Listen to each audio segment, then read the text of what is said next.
Bueno, se me ha llovido el rancho. Eh, la lluvia ha sido mucha. Y bueno, cuando tenemos los, los techos de planchada se pueden rajar, es cierto. Sobre todo en terrenos como este, que es un terreno inundable, que es un terreno de tierra arcillosa, que se vuelve, que tiene movimientos y muchos. Como también muchas veces en terrenos, distintos terrenos arenosos, terrenos que tienen movimiento, es muy posible que, bueno, que las planchadas se rompan. Bueno, los techos livianos también. Los techos livianos tienen el problema de que con grandes vientos se aflojan los tornillos o los clavos de chapa que los sostienen, y ahí cuando se aflojan, bueno, por ahí aparecen filtraciones de agua. Así que bueno, se me ha estado lloviendo. Como lo hemos visto en las constelaciones inmobiliarias,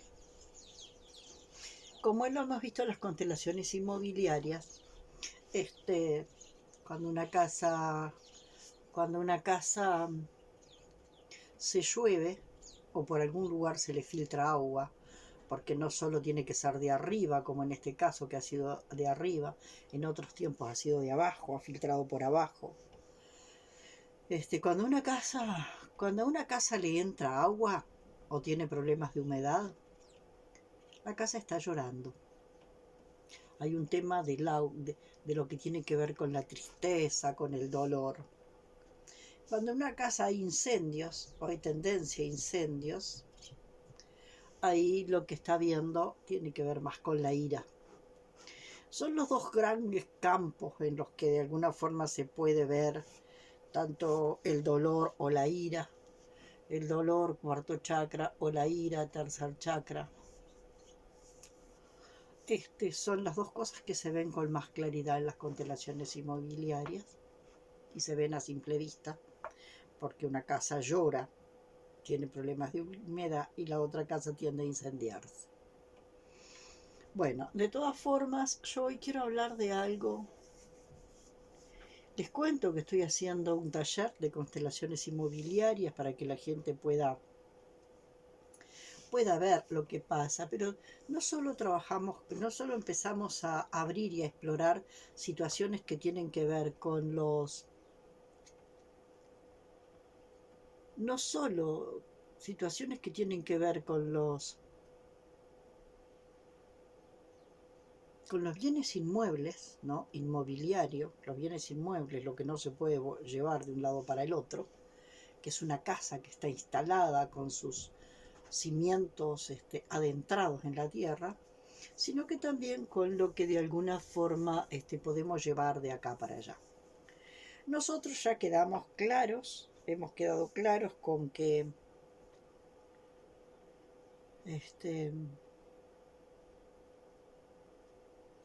el humano en determinadas circunstancias, tomado por emociones muy pero muy fuertes, el humano en esas circunstancias despide biofotones, expele biofotones, o sea, la fuerza de la intensidad emocional es grande, y despide y expele emociones. Entonces por ahí hay mucha gente que habla de limpiar casas, habla de la limpieza de casas, y en esa historia de la limpieza de casas está, no van a pasar un trapito para limpiar los pisos, sino que hacen limpiezas energéticas. De todas formas, hacer limpiezas energéticas es quitar a ciegas lo que supuestamente está ensuciando.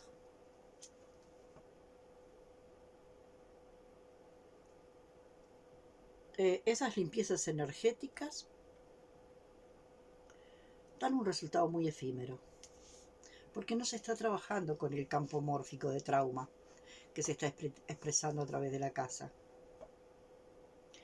Entonces, venís y bueno, y movés un poco, sacás un poco las malas energías, como le llaman, sacar las malas energías, o sea, de alguna forma vas a remover esos biofotones y vas a neutralizarlos, porque lo que se hace en realidad, esos biofotones se neutralizan por un tiempo, se neutralizan, digamos, acá tengo un biofotón, supongamos este biofotón tiene una carga negativa, yo le agrego un biofotón con carga positiva que se asocian durante un tiempo y esa asociación hace que este biofotón que tenía una determinada carga negativa, positiva, no importa, pero que tenía una carga libre, deje de molestar, porque de alguna forma esa asociación de agregar una sustancia o agregar una intención o agregar, cuando agrego intenciones estoy moviendo vibraciones, vibraciones mentales, vibraciones de pensamiento. Entonces, lo que hacemos es neutralizar.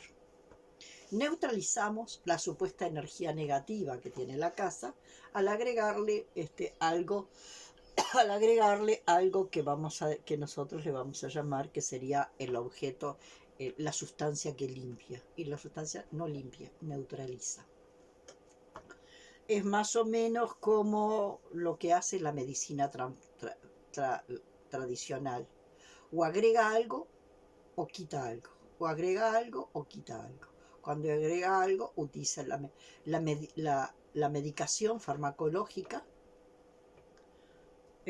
o hace un trasplante de corazón, de esto, de lo otro, hace trasplante, agrega algo o quita, cuando de alguna forma opera y saca un tumor. Es agregar o quitar. Pero no aparece en ningún momento el torsionar la carga. Entonces, de alguna forma, en las constelaciones inmobiliarias, nosotros estamos también en otro paradigma. Nosotros estamos abriendo y explorando esa carga de energía. Nosotros la estamos abriendo y explorando. ¿Se entiende?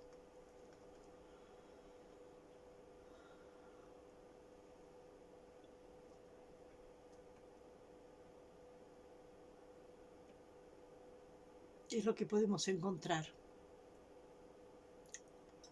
Nosotros ponemos un representante para la persona que supuestamente está actuando como dueña, o que de alguna forma en ese tiempo, en realidad nadie es dueño de nada, pero nosotros hablamos de dueño porque lo compró y pagó con dinero.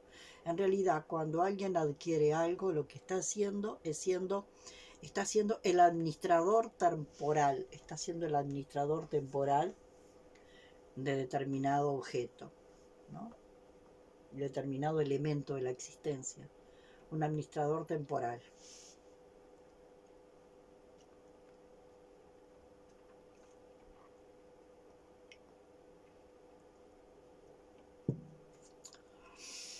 Entonces,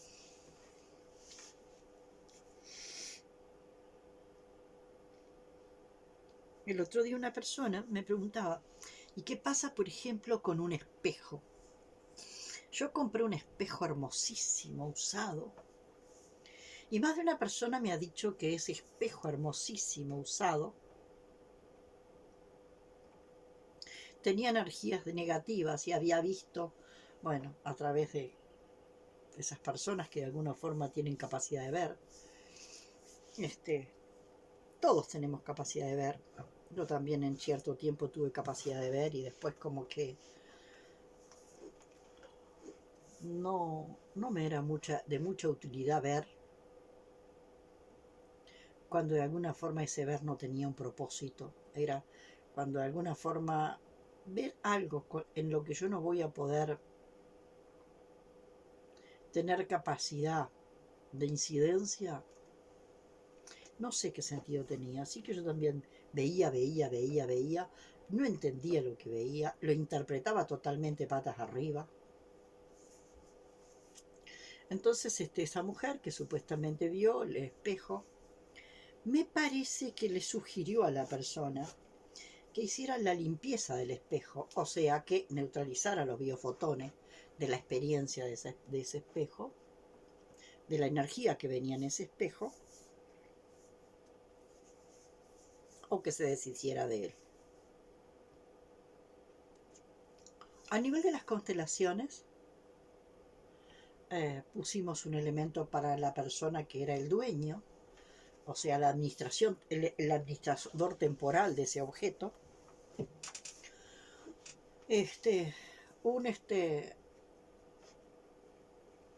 Un, un representante para el espejo y un representante para el campo de trauma, que de alguna forma estaba parasitando a ese espejo. Quiere decir que nosotros, los humanos, podemos ser parasitados por esos biofotones, por esos campos de biofotones.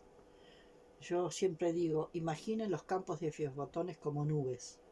Imaginen los campos de biofotones como nubes, ¿no?, compuestas por esos biofotones como partículas cuánticas que se mueven para un lado y para el otro. Que de pronto esas partículas se cohesionan y de pronto se diluyen, se descohesionan.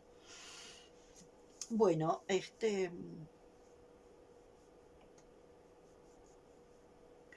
campo de trauma miraba para arriba. El campo de trauma estaba mirando para arriba, mirando para arriba. Cuando un campo de trauma está mirando para arriba, está mirando un sistema de creencias. Un sistema de creencias. Y esto tenemos que tener cuenta, que nadie está libre de sistemas de creencias. El tema es cómo están operando esas creencias en uno. Nosotros no podemos hacernos una cirugía y quitarnos las creencias. Nosotros con las creencias lo que podemos hacer, es explorarlas y a partir de explorarlas afinar la percepción sobre ellas, ¿no? Y a partir de ahí podemos ver de dónde provienen esas creencias. Generalmente los sistemas de creencias tienen que ver tanto en lo individual como en lo colectivo con aquello que decía Freud.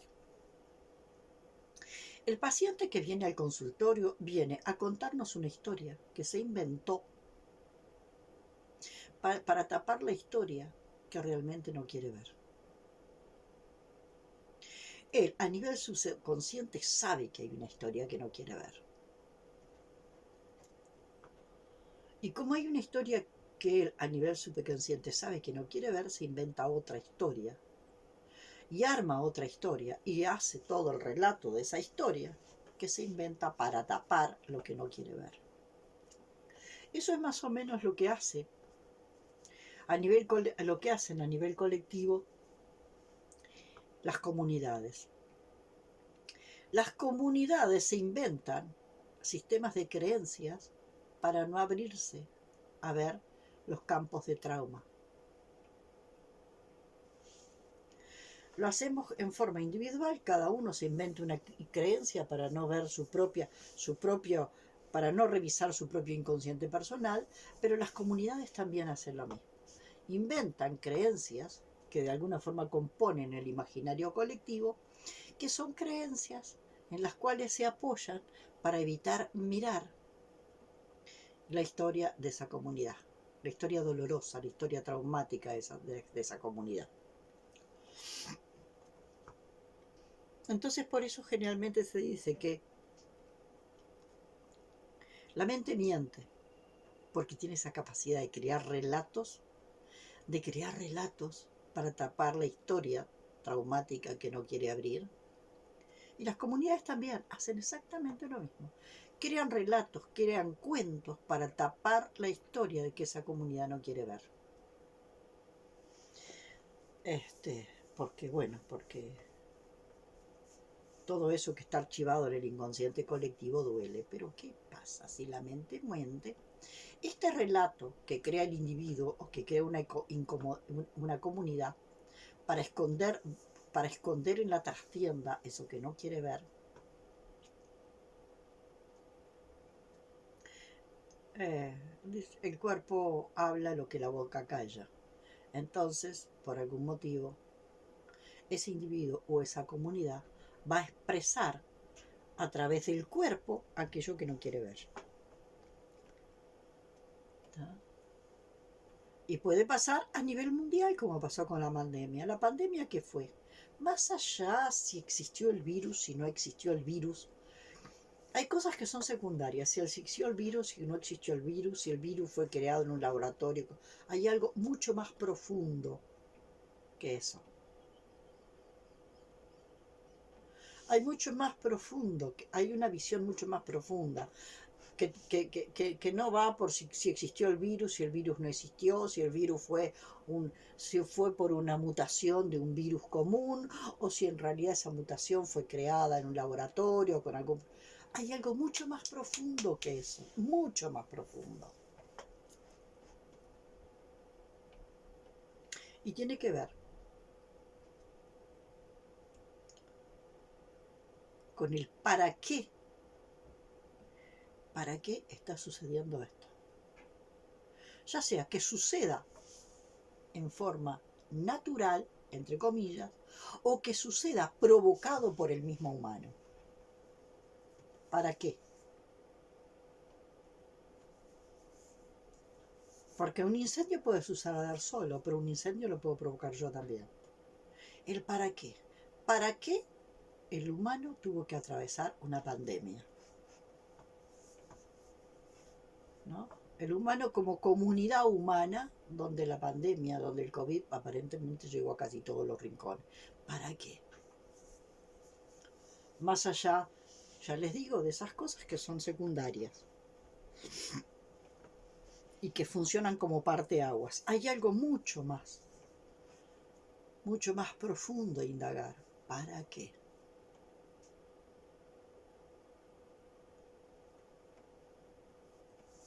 Y lo más fuerte que sucedió es que la pandemia obligó al humano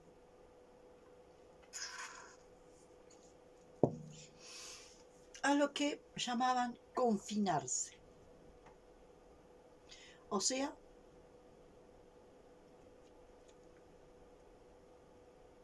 dejar de andar trotando por las calles. Confinarse. O sea, recogerse.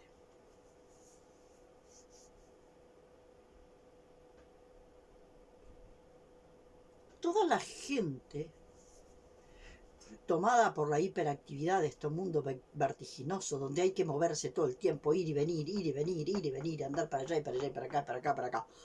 Toda la gente que necesita estar todo el tiempo formando parte del circo social, cuando tuvo que recogerse hacia sí mismo y quedarse a solas consigo mismo, muchos la pasaron muy mal.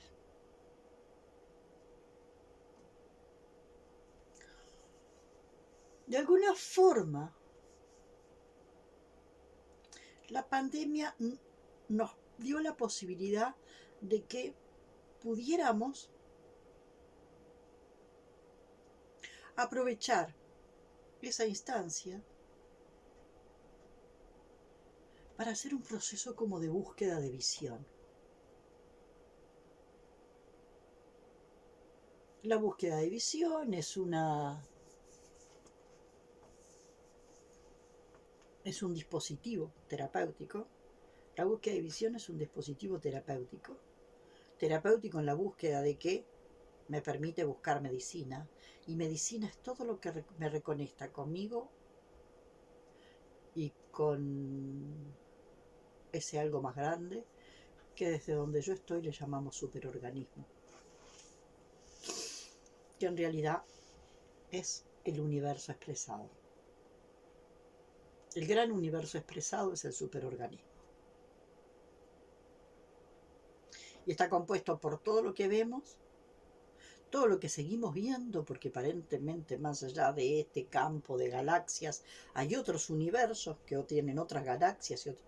Bueno, todo eso que aún nosotros no somos capaces de ver, pero que forma el universo expresado y que se expresa en forma concreta, todo eso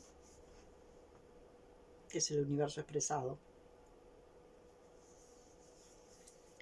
yo le estoy llamando, a partir de haber leído el libro El Vínculo, yo le estoy llamando superorganismo, porque me parece que una gran alma tiene un anclaje en un superorganismo. Hellinger llama gran alma. Barbara Brennan hablaba de campo universal, campo energético universal. Y yo le llamo superorganismo. Que a su vez ese superorganismo tiene una gran alma o un doble cuántico.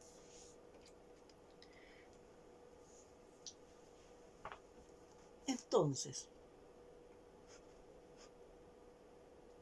en casi todos los pueblos originarios existían ceremonias similares a la búsqueda de visión. Se retiraban un tiempo del hacer, del hacer en el mundo, de estar todo el tiempo haciendo en el mundo. Se retiraban de ese hacer, se retiraban, se recogían en soledad, en silencio, muchas veces en ayuno, generalmente en ayuno, porque en ese estado puedes trascender lo que se llama la mente racional o conciencia ordinaria. La pandemia fue una gran oportunidad de aprovechar lo que estaba sucediendo para hacer un proceso de recogimiento y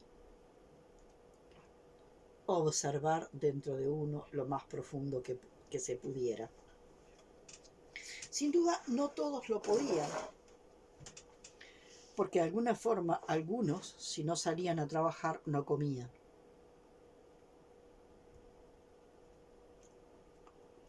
Entonces no nos dejó a todos en igualdad de condiciones. Pero más allá de eso, lo que a mí me pareció más obvio fue cómo la gente que se rebelaba más contra el confinamiento era la gente que no tenía la más mínima idea de lo que es poder irse para adentro, poder bucear dentro, poder hacer viajes interiores, porque el que de alguna forma tiene como instrumento esa capacidad de viajar profundo hacia adentro y que además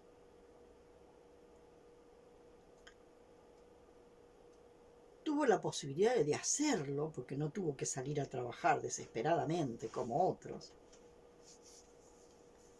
hubiese sido una muy buena oportunidad. Pero toda esa gente salió como loca a gritar y a protestar porque me están acorralando. También los que de alguna forma hablaban de lo que tiene que ver con el tapabocas. Y bueno, a lo mejor el tapabocas vino a decirnos, bueno, mira, ¿por qué en vez de estar en esa diarrea verbal en que estás todo el tiempo, no te silencias un poco y te escuchas más? ¿No? Y te escuchas más. Aprendes a escucharte y a escuchar. Entonces, cómo las cosas cómo la percepción de la realidad tiene que ver muchísimo desde el lugar donde vemos. Había gente que estaba furiosa con el tapaboca. Me quieren silenciar, me quieren silenciar. Qué bueno si de alguna forma te das cuenta que hablamos hasta los codos, que nos cansamos de hablar.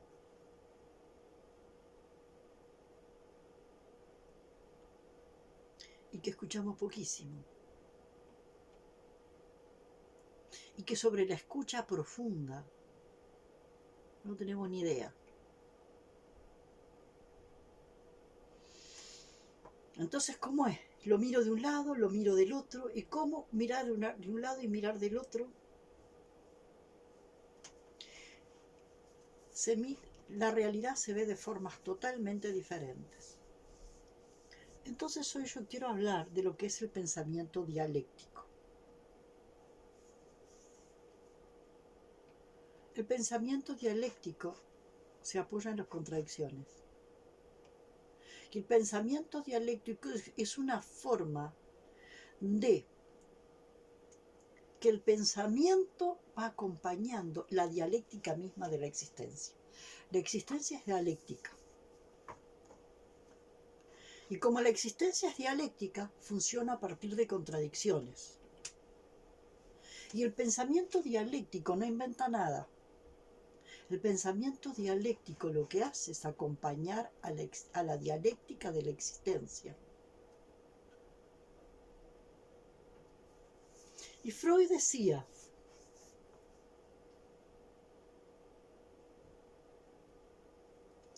no hay nada más triste que querer exterminar al otro, a ese otro diferente. Porque querer exterminar a ese otro diferente es la pura pulsión de muerte. Porque si yo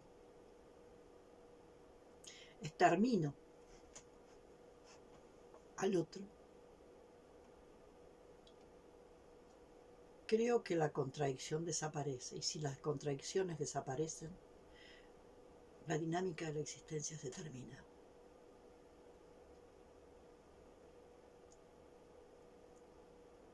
Entonces, esta historia de que la existencia es dialéctica y de que el pensamiento dialéctico no inventó nada, el pensamiento dialéctico lo único que hace es acompañar la dialéctica de la existencia. Y entonces yo puedo mirar la versión de uno y puedo mirar la versión de uno. Ah, sí, mira. Para ellos, mira, para unos, y puedo mirar, para unos la pandemia fue la cosa más terrible, la cosa más terrible. Me obligan a estar encerrado en mi casa, me tienen prisionero y además me están silenciando con el tapaboca.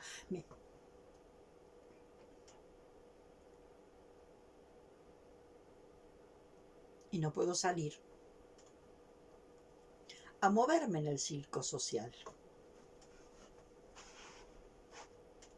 No puedo ir a un baile, no puedo reunirme con gente, no puedo salir a hacer las caminatas por el shopping y comprar.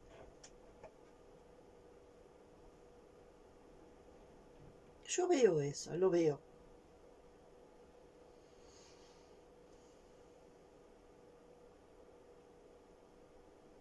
Y así lo sienten, y así lo sintieron. ¿Qué es lo que estaba pasando a través de ellos? A través de ellos estaba pasando. Se estaba mostrando un campo mórfico del inconsciente de todos los que fueron congelados y de todos los que fueron silenciados.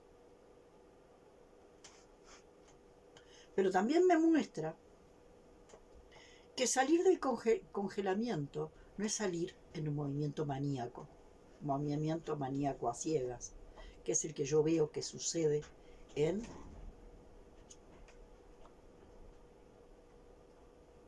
lo que yo denomino el circo social. Y también la memoria de todos los que fueron silenciados.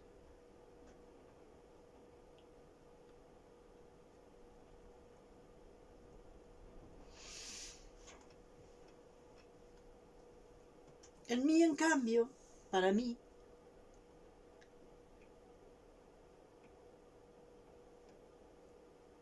yo vivo con muy poco encuentro real con los otros. Así que para mí no me alteró en nada.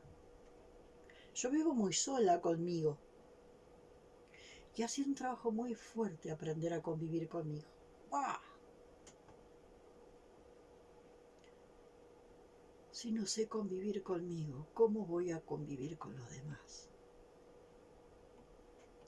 Si he querido agarrarme a patadas 1000 veces, si he querido acariciarme en forma complaciente otras tantas veces, diciéndome pobrecita ella,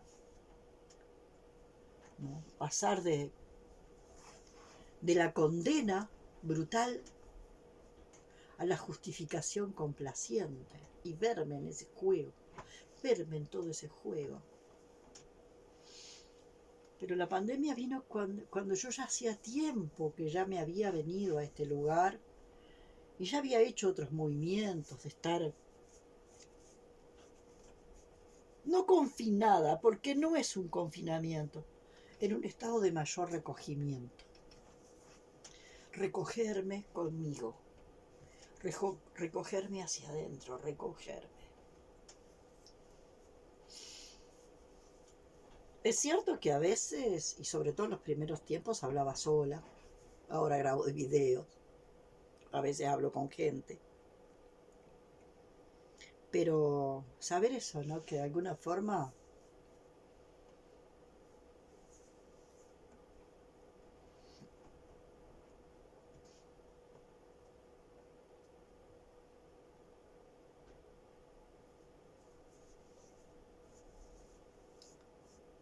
cada uno ve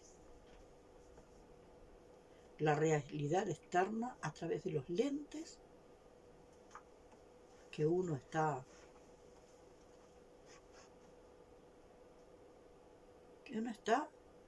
teniendo en ese momento y que tienen que ver con el cuento que se cuenta. Volviendo al tema del espejo. El vórtice de trauma que mostraba el campo de supuesta energía negativa, en realidad los biofotones que provenían del trauma de las personas que vivieron, que experimentaron emociones complicadas, difíciles.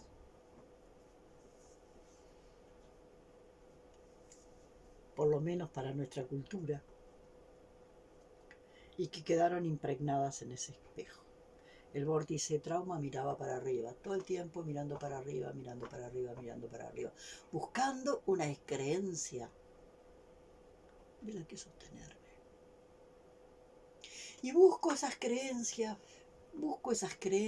de las que sostenerme. Porque si miro para abajo, es posible que vea, cuando miramos hacia abajo se ven muertos. Los muertos de una matanza terrible que no quiero ver.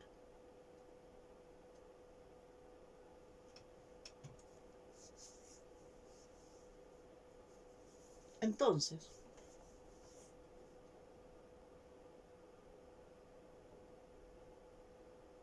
¿cuántos de esos sistemas de creencias que vienen en el espejo, de alguna forma, de pronto, se infiltran y penetran a la persona que compró el espejo? No lo sé.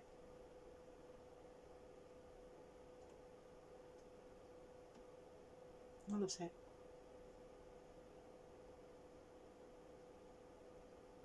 No lo sabemos. Entonces, yo decía,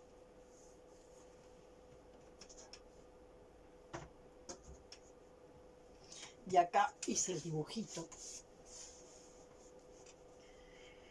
en la naturaleza sucede esto. Hay un proceso de traumatización y naturalmente se pone a andar un proceso de destraumatización.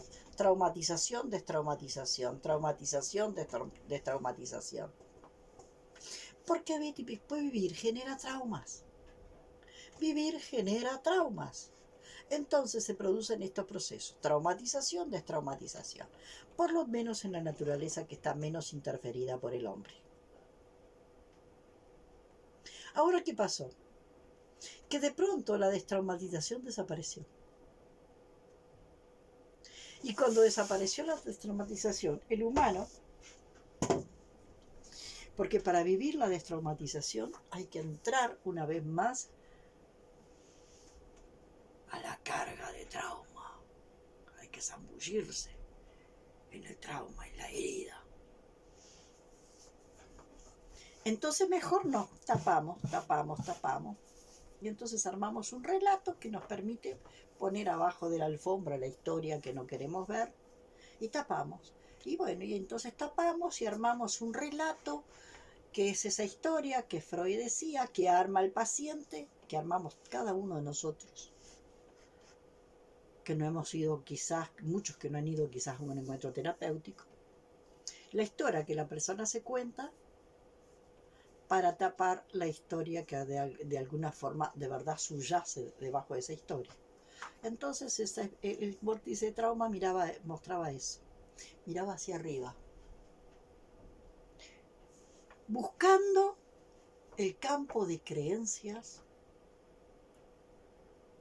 para poder estar sostenidos de ese campo de creencias y mirar ese campo de creencias y andar por el mundo un poco así, pero sostenido desde allá arriba, porque si se baja la vista y se ve hacia abajo, es posible que se vea la cantidad de muertos mal muertos, como decía Hellinger, o sea, la cantidad de muertos sin duelar que hemos acumulado a través de generaciones y generaciones y generaciones.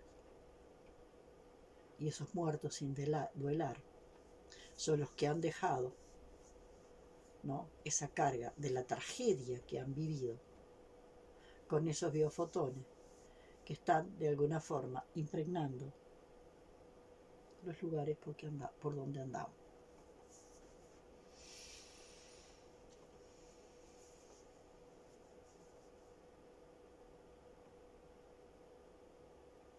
Yo me reconozco que estoy acá en este mundo para ser un dispositivo de torsión.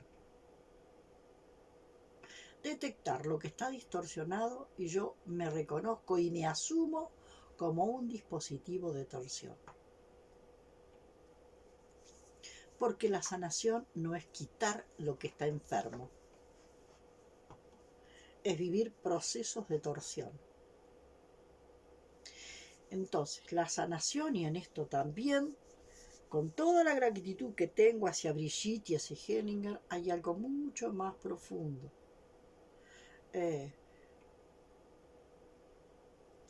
Después de la crisis, usando lo que muestra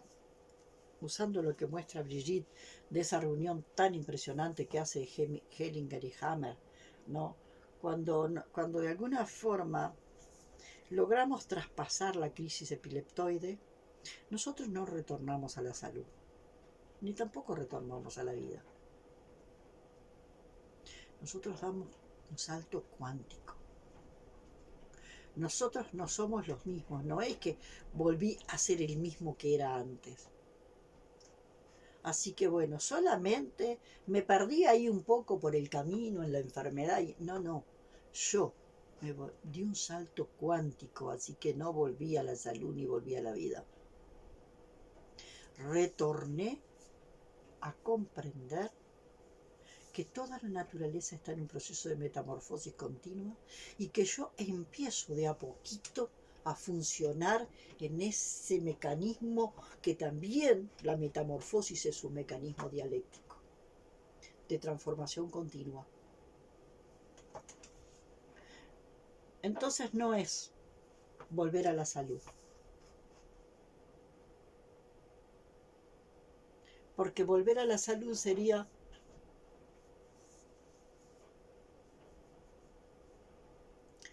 sentir que el estado de salud es un estado ideal y el estado de enfermedad es un estado no ideal.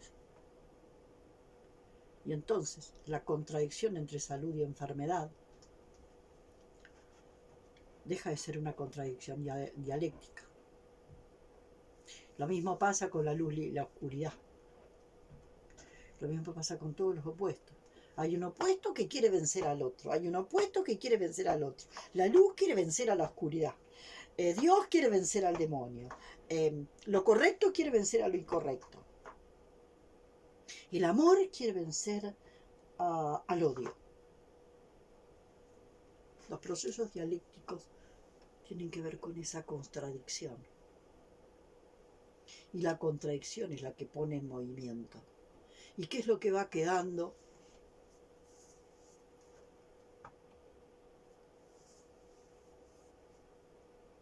En ese movimiento dialéctico. En cada resolución de una contradicción hay un salto cuántico. Y en cada salto cuántico se expande la conciencia. Y vemos mucho más allá. Entonces, cuando nosotros terminamos la torsión, nosotros estamos transformando un agujero negro, el agujero negro del trauma, en una fuente de luz. Pero no es que la luz quiera matar o exterminar a la oscuridad, es que aprovecho el agujero negro del alma y voy al fondo, y voy al fondo. Como dice Hellinger, cuando tú te rindes al dolor, dejas que el dolor te lleve la mano. Te rindes al dolor y dejas que el dolor te lleve de la mano y te lleva por acá y te lleva por allá. Dejas de estar peleándote con el dolor. Y dejas que el dolor te lleve de la mano y te lleve y te muestre la trastienda. ¿Y qué es la trastienda? La trastienda es el trauma que originó el dolor. Bueno, hoy lo dejo por acá. Lo que les vuelvo a decir, y se los digo siempre, tiene que ver con algo. Y se los vuelvo a decir una vez más. Si yo grabo videos, no los grabo. Los grabo en primer lugar porque hay algo que el escribir, antes escribía y escribía cuadernolas y después las quemaba. Ahora escribo en Facebook y grabo videos. Y al poner en palabra escrita o hablada, hay algo como que adentro del proceso que estoy haciendo, algo termina como de completarse. Hay algo que quedaba, que estaba incompleto, que termina de completarse en ese poner en palabra escrita o hablada. Oral, palabra, lenguaje oral o escrito, como diría mi maestra. Bueno, entonces, aún así, también yo comencé grabando estos videos para la gente, para los consultantes con los que trabajo, para que trabajar menos, explicar menos en los talleres. ¿Desde qué lógica encaro yo la tarea que hago, ¿no?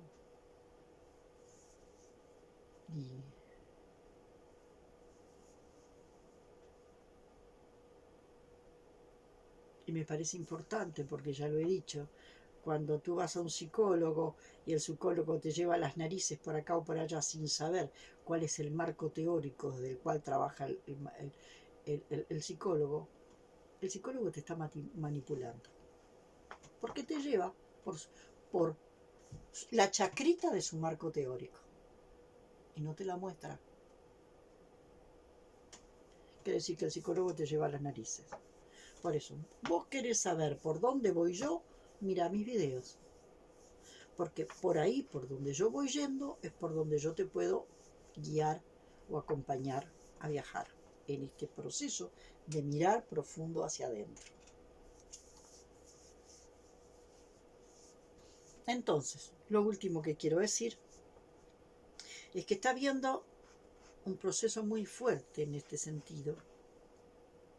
Y está pasando en el mundo entero una enorme contradicción. Y la enorme contradicción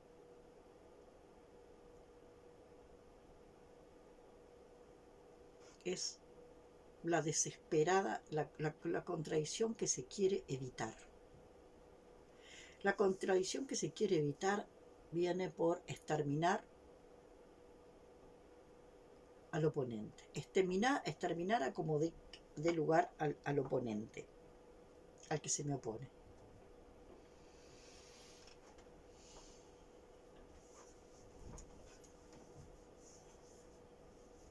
Y bueno,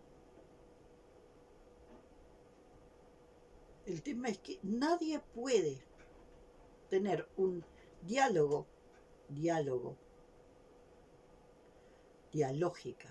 dialéctico. Alguien no puede tener un diálogo que hable un diálogo que de alguna forma fluya por lo dialéctico con el otro, si uno no tiene capacidad de pensamiento dialéctico con uno mismo. Y si uno no encuentra la posibilidad de mirar cómo piensa uno y de mirar cómo piensa el otro y de empezar a mirar cómo piensa el otro, mirar cómo piensa el otro y poder verse.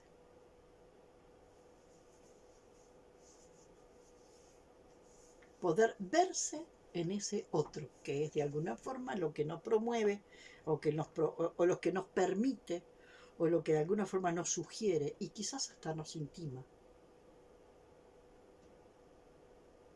este nuevo paradigma que habla del dinamismo de la alteridad.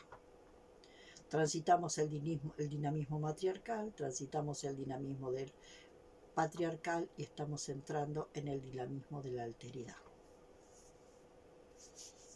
Y para poder transitar el dinamismo de la alteridad,